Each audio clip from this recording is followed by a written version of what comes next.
U mirnim poljima Kanzasa živjela je djevojčica Dorothy i njezin pas Toto. Sjedi, dobar Toto, daj šapu.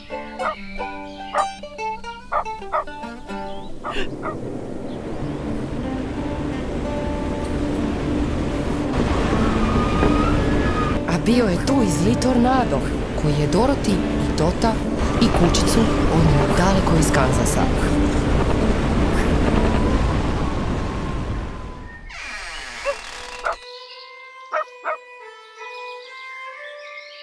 Čudesna zemlja Oz bila je daleko, daleko od Kanzasa.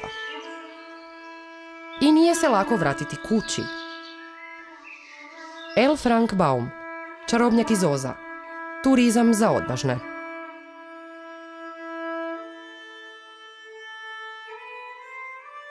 Projekt je sufinancirala Europska unija iz Europskog socijalnog fonda.